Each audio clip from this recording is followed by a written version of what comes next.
नमस्कार दोस्तों, मैं चंद्रलोक स्वागत करता हूं आपका CKG इलेक्ट्रिकल्स में। अभी कल हम लोगों ने बात किया कुछ इंटरव्यू क्वेश्चंस के बारे में, जो कि एक इलेक्ट्रिकल टेक्नीशियन के लेवल का है, इलेक्ट्रिकल टेक्नीशियन। तो हम लोग अब नेक्स्ट क्वेश्चन की तरफ बढ़ते हैं। हमारा इस वीडियो का पहला क्वेश्चन है, रिले क्या है? रिले क्या है? Relay one type off switch है। जैसे क्या बोलते हैं, रिले एक इलेक्ट्रिकली ऑपरेटेड स्विच है जो कि किसी सर्किट को चालू या बंद करने के काम में आता है, उससे काम लिया जाता है। जैसे इलेक्ट्रिकली किसी चीज़ को ऑपरेट करवाना है तो उस समय पे रिले का यूज किया जाता है। ये रिले सेफ्टी में भी आता है और हमारा प्रोटेक्शन में भी आता है। वो all relay mostly control circuit में यूज किया जाता है। ओके, एंड नेक्स्ट क्वेश्चन है हमारा, अर्थ फॉल्ट क्या है? अर्थ फॉल्ट जब हमारा करंट फ्लो हो रहा है, जो हमारा किसी कंडक्टर से करंट फ्लो हो रहा है और वो फ्लो करंट ग्राउंड हो जाता है, जैसे कि बॉडी में चला गया या फिर, तो उसको अर्थ फॉल्ट किया जाता है, ग्राउंड फॉल्ट कहा जाता है। या फिर लीकेज जैसे होता है ना, लीकेज के केस में उसको भी अर्थ लीकेज बोलते हैं, ग्राउंड फॉल्ट बोलते हैं। ठीक है, उसके बाद हमारा नेक्स्ट क्वेश्चन है, ओवरलोड फॉल्ट क्या है?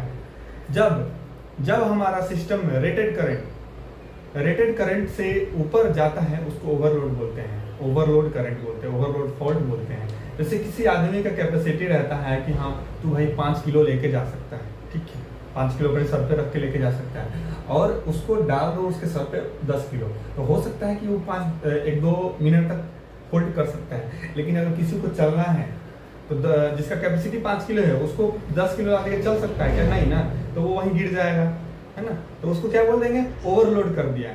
सेम उसी तरह हमारे सर्किट में भी ओवरलोड फॉल्ट यही होता है। जब हमारे सर्किट में, जैसे मान लो कि अपना एक कोई केबल है, उस पर ज़्यादा करंट, ज़्यादा हेवी मशीन कनेक्ट कर दिया, तो ओवरलोड कंडीशन में केबल बर्न हो सकता है, ब्रेकर ट्रिप हो सकता है, कुछ भी हो सकता है।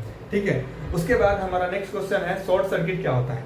शॉर्ट सर्किट क्या होता है? जब फेज है कोई, शॉर्ट सर्किट 2 प्रकार के होते हैं, मतलब एक फेज टू फेज होता है, एक line to line, phase to earthing, ऐसा होता है। जैसे क्या है फेज, जैसे कि फेज टू फेज, एक फेज किसी और फेज से, जैसे एक फेज और कोई और फेज उसके आपस में टच हो गया तो उसको फेज टू फेज फॉल्ट बोलते हैं। हमारा क्वेश्चन क्या था? शॉर्ट सर्किट, वो शॉर्ट हुआ, मैंने टच हुआ तो शॉर्ट हुआ, तो शॉर्ट सर्किट बोलेंगे उसको। तो phase to phase short circuit हुआ, या फिर फेज टू न्यूट्रल या फेज टू अर्थिंग जब टच हुआ तो उसको फेज टू न्यूट्रल फॉल्ट या फेज टू अर्थिंग फॉल्ट बोलेंगे। फिर उसके बाद हमारा नेक्स्ट क्वेश्चन है, बस बार क्या होता है? बस बार हमारा पैनल में यूज होता है, जो कि पावर डिस्ट्रीब्यूशन में मोस्टली यूज किया जाता है। जैसे पैनल हमारा हुआ, जो PCC पैनल हुआ, MCC पैनल हुआ, कंट्रोल पैनल्स होते हैं ना बड़े बड़े, उसमें बस बार का यूज किया जाता है। जैसे मान लो कि हमारा केबल है, केबल इस एंड से हमारा पावर सप्लाई दिया और इधर लोड हो रहा है, तो क्या होता है, लोड कनेक्ट है, तो इधर से करंट को फ्लो करवाने के लिए इधर जब जाएगा तो वो केबल के थ्रू होकर जाता है। एक समझ लो वे है, एक रास्ता चाहिए, तो वो बस रहता है, बस बार से मतलब एक पट्टी रहती है, उसके पट्टी से मेटल पट्टी रहती है, एल्युमिनियम का होता है, कॉपर का होता है, बस बार एक पूरा मेटल रहता है, उसके इंसुलेटेड किया जाता है, इंसुलेटेड रहता है, और वो पैनल के अंदर रहता है, तो डायरेक्ट इधर से करंट फ्लो करता है लोड तक, सप्लाई टू लोड ट्रांसफर करने के लिए बस बार का यूज किया जाता है।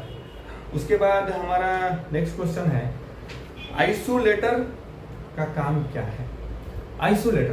आइसोलेटर के नेम में ही उसका काम छुपा, आइसोलेट करना। किसी के नहीं बोलते हम आइसोलेटेड हो गए हैं भाई, तुमसे मतलब नहीं है, आइसोलेट हो गए हैं।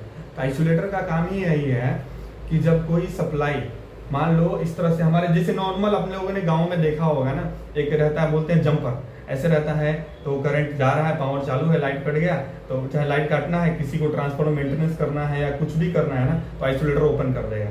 तो आइसोलेटर ओपन कर देगा तो आइसोलेट, वो नॉर्मली क्या बोलते हैं, नॉर्मली देख सकता है जो टेक्नीशियन काम करने जा रहा है कि आइसोलेटर ओपन है, इट मीन्स सेफ है। हम तो नॉर्मल LD में जो है ना, क्या बोलते हैं, जो LT में है, LT में हम चेक करते हैं उसको कि टेस्टर से चेक कर लो या मल्टीमीटर से चेक कर लो, लेकिन LT में थोड़ा डिफिकल्ट होता है किसी चीज़ को चेक करना, कि हाँ वोल्टेज है या नहीं है। लाइन तो बिल्कुल शांत दिखेगा, अगर टच करोगे तो जल जाओगे, मर जाओगे। तो इसीलिए आइसोलेटर का कॉन्सेप्ट लाया गया ताकि ये विजुअली देख सके कि हाँ हाँ आइसोलेटर ओपन है, इट मीन सेफ है। फिर उसके बाद अपना ग्राउंड करेगा, फिर अर्थिंग टेस्ट क्या बोलता है, अपना डिस्चार्ज रोड लगाएगा, फिर उसका काम शुरू करेगा। ठीक है, तो आइसोलेटर का काम हुआ सप्लाई को आइसोलेट करना, क्लोज एंड ओपन करना। फिर उसके बाद नेक्स्ट क्वेश्चन है सीटी का फुल फॉर्म क्या है। सीटी का मतलब होता है करंट ट्रांसफॉर्मर, जो कि हमारे वोल्टेज को करंट को मेजर करने के लिए यूज किया जाता है सीटी। ठीक है, पैनल में लगा रहता है। उसका नेक्स्ट आता है पीटी, पोटेंशियल ट्रांसफार्मर।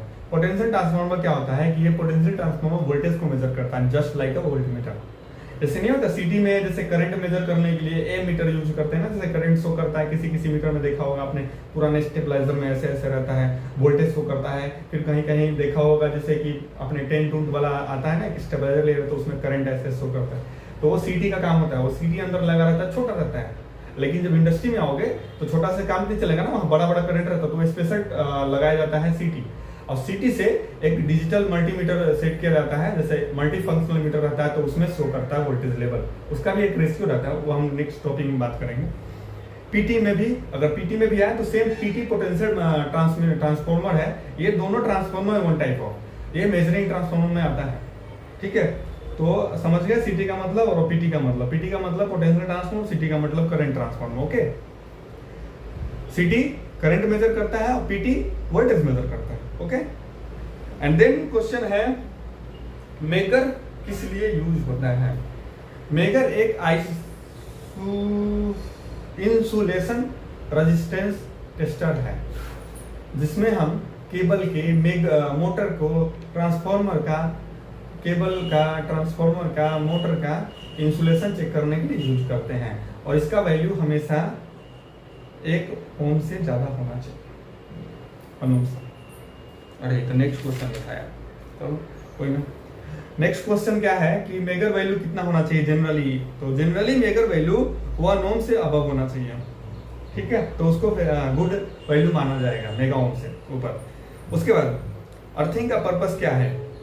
अर्थिंग का पर्पस क्या है कि अर्थिंग हमारे लिए इक्विपमेंट की सेफ्टी के लिए और ह्यूमन की सेफ्टी के लिए यूज किया जाता है। ओके, मान लो कोई मोटर चल रहा है, तो मोटर में क्या में भी सम लीकेज आ रहा है, उसके इंड्यूस हो रहा है इंडक्शन पे, तो थोड़ा सा लीकेज बॉडी पे फ्लो होगा। तो बॉडी अगर ग्राउंडेड रहेगा, अर्थिंग से कनेक्ट रहेगा ना, तो वो सब डायरेक्ट ग्राउंड में चला जाएगा। ह्यूमन सेफ्टी हो गया सबसे पहले, फर्स्ट ऑफ ऑल, और मशीन का भी सेफ्टी होता है उसमें। उसके बाद OLR का फुल फॉर्म क्या है। OLR का मतलब ओवरलोड रिले है, और ये कंट्रोलिंग यूज होता है, मेनली मोटर फीडर में यूज किया जाता है। ओके, MCC पैनल्स में। उसके बाद प्रिवेंटिव मेंटेनेंस में हम क्या क्या चेक करते हैं। प्रिवेंटिव मेंटेनेंस में हमारे बहुत सारा चेक होता है। जैसे प्रिवेंटिव मेंटेनेंस एक बहुत बड़ा टॉपिक है, जिसमें हम एक कॉन्सेप्ट है क्लीटो कॉन्सेप्ट यूज करते हैं।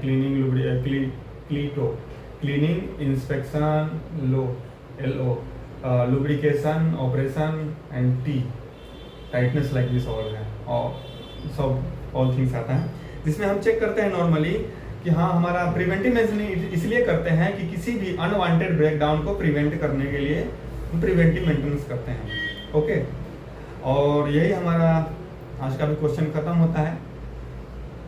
तो मिलते हैं किसी नेक्स्ट वीडियो में नेक्स्ट टॉपिक के साथ। तब तक के लिए बाय बाय, जय हिंद।